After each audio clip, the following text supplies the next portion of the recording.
Hello बच्चों, कैसे हैं आप बच्चों। आज हम पढ़ेंगे क्लास 7th साइंस यानी विज्ञान का पहला अध्याय पादपों में पोषण। हम आपको बताएंगे बच्चों इस पाठ से संबंधित प्रश्नों के उत्तर अभ्यास प्रश्न उत्तर में। तो आप लगातार देखते रहें वीडियो और जुड़े रहें हमारे साथ। चलिए शुरू करते हैं। सबसे पहला प्रश्न है यहाँ पर आपका, जीवों को खाद्य की आवश्यकता क्यों होती है। तो जानते हैं आप बच्चों क्यों होती है खाद्य की आवश्यकता, आपने पाठ में पढ़ा होगा।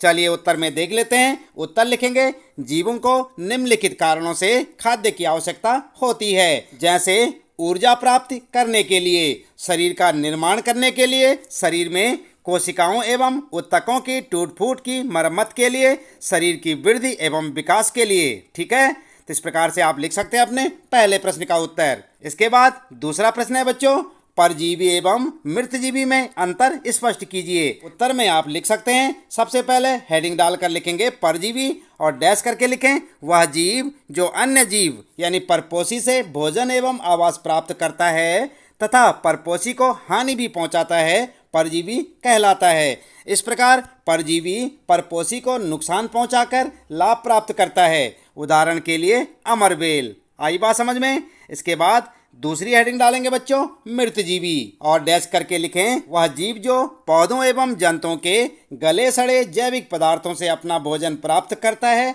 मृतजीवी कहलाता है। उदाहरण के लिए कवक एवं जीवाणु।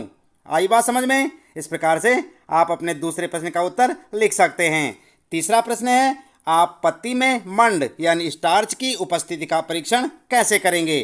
तो कैसे करेंगे बच्चों।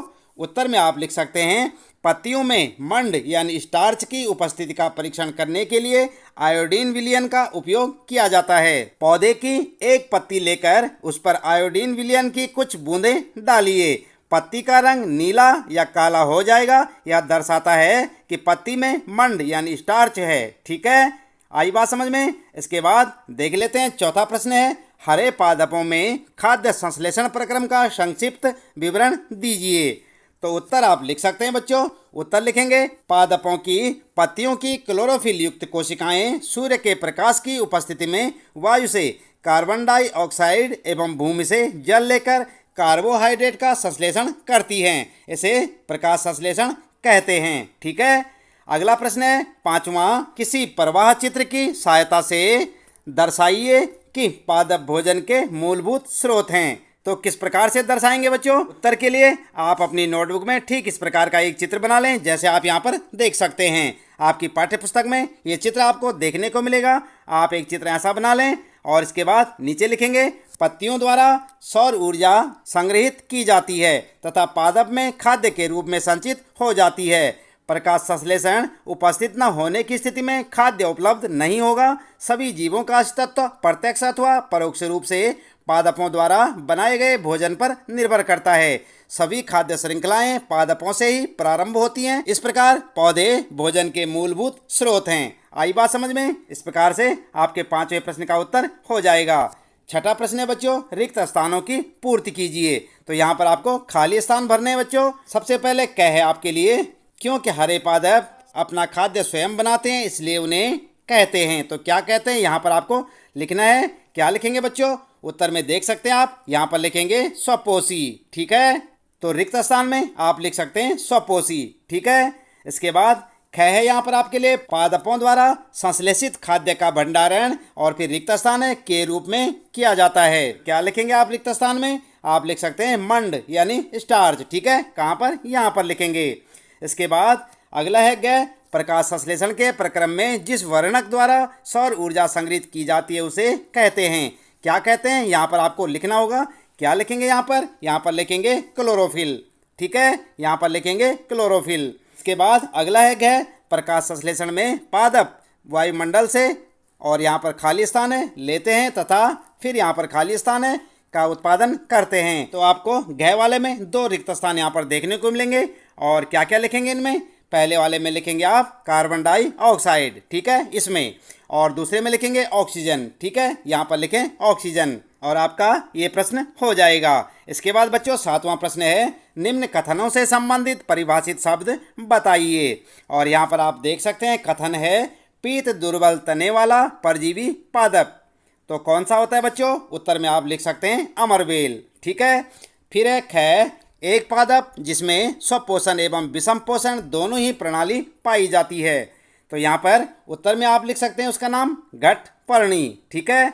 अगला है ग, वे रंध्र जिनके द्वारा पत्तियों में गैसों का आदान प्रदान यानी विनिमय होता है। तो उत्तर में आप लिख सकते हैं पर्णरंध्र। ठीक है। 8वां प्रश्न है बच्चों, सही उत्तर पर सही का चिन्ह लगाइए। सबसे पहले क है आपके लिए अमरबेल उदाहरण है किसी, और यहाँ पर 4 ऑप्शन आपके लिए स्वपोषिका, परजीविका, मृतजीविका या परपोषिका। तो क्या लिखेंगे आप उत्तर में? उत्तर में आप लिख सकते हैं आपका करेक्ट ऑप्शन होगा परजीविका। ठीक है। इसके बाद ख है आपके लिए कीटों को पकड़कर अपना आहार बनाने वाले पादप का नाम है। तो क्या नाम है बच्चों? ये 4 ऑप्शन है आपके लिए, अमरबेल, गुड़हल, घटपर्णी या फिर गुलाब। तो उत्तर में आप लिख सकते हैं बच्चों घटपर्णी। ठीक है। इसके बाद 9वां प्रश्न है, कॉलम ए में दिए गए शब्दों का मिलान कॉलम बी के शब्दों से कीजिए। और यहाँ पर आप देख सकते हैं बच्चों, ये है आपका ए कॉलम और ये है बी कॉलम, और इनका आपने मिलान करना है। किस प्रकार करेंगे आइए देख लेते हैं। सबसे पहले प्रश्न देखते हैं। क्लोरोफिल की जगह यहाँ देख सकते हैं आप जीवाणु है, नाइट्रोजन की जगह परपोषित लिखा गया है, अमरबेल की जगह घटपर्णी लिखा है, और यहाँ पर जंतु के साथ लिखा है पत्ती, और कीटभक्षी के साथ लिखा है परजीवी। तो आपने इनका सही मिलान करना है। किस प्रकार से आप मिलाएंगे उत्तर में देख लेते हैं। सबसे पहले देखें आप कॉलम ए और फिर कॉलम बी। ठीक है।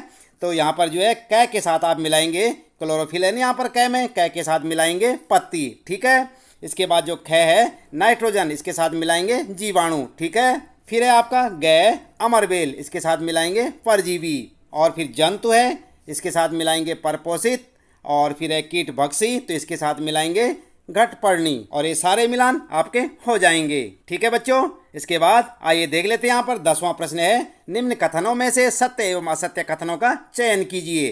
तो यहाँ पर आपको बताना है कौन सा कथन सत्य है और कौन सा असत्य। तो यहाँ पर कै देख सकते हैं आप, प्रकाश संश्लेषण में कार्बन डाइऑक्साइड मुक्त होती है, ये सत्य असत्य आपको बताना है। और ख है, ऐसे पादप जो अपना भोजन स्वयं संश्लेषित करते हैं मृतजीवी कहलाते हैं, सत्य असत्य। फिर ग है बच्चों, प्रकाश संश्लेषण का उत्पाद प्रोटीन नहीं है, सत्य या असत्य। और फिर ग है, प्रकाश संश्लेषण में सौर ऊर्जा का रासायनिक ऊर्जा में रूपांतरण हो जाता है। तो ये सत्य है या असत्य आपको बताना है बच्चों। उत्तर में आप लिख सकते हैं क वाला है असत्य। ठीक है। और ख वाला भी है असत्य, ग वाला है बच्चों सत्य, और घ वाला भी सत्य। ठीक है। इस प्रकार से आप इन पे सत्य असत्य लगा सकते हैं। ठीक है बच्चों। अगला है फिर सही विकल्प चुनिए। और 11वां प्रश्न है, पादप के किस भाग द्वारा प्रकाश संश्लेषण हेतु वायु से कार्बन डाइऑक्साइड ली जाती है। तो यहाँ पर आपके ऑप्शन है बच्चों, आप देख सकते हैं मूल रोम, रंध्र, पर्णशिराएं या फिर बाह्यदल। तो क्या लिखेंगे आप उत्तर में? क्या लिख सकते हैं बच्चों? उत्तर में आप लिखेंगे ख वाला बिल्कुल करेक्ट है, रंध्र। ठीक है। इसके बाद 12वां प्रश्न है, वायुमंडल से मुख्यतः जिस भाग द्वारा पादप कार्बन डाइऑक्साइड प्राप्त करते हैं वह है, और यहाँ पर आपके ऑप्शन है जड़, तना, पुष्प, पत्तियां। तो उत्तर में आप लिख सकते हैं बच्चों घ वाला ऑप्शन बिल्कुल करेक्ट है, पत्तियां। ठीक है। और आपके इस 12वें प्रश्न का उत्तर हो जाएगा। इस प्रश्न के साथ ही बच्चों इस पाठ से संबंधित प्रश्नों के उत्तर यहाँ पर समाप्त होते हैं। उम्मीद है कि आपको अच्छे से समझ आए होंगे। इसी प्रकार कक्षा 7 साइंस यानी विज्ञान के सभी पाठों के प्रश्न उत्तर जानने के लिए आप लगातार देखते रहें वीडियो, जुड़े रहें हमारे साथ। और यदि आप चैनल में पहली बार आए हैं तो चैनल को सब्सक्राइब अवश्य कर दें, बेल आइकन भी दबा दें बच्चों, ताकि आपको आने वाली प्रत्येक पाठ की वीडियो की नोटिफिकेशन मिलती रहे। मिलते हैं अगली वीडियो में नए पाठ के कुछ नए प्रश्न उत्तरों के साथ।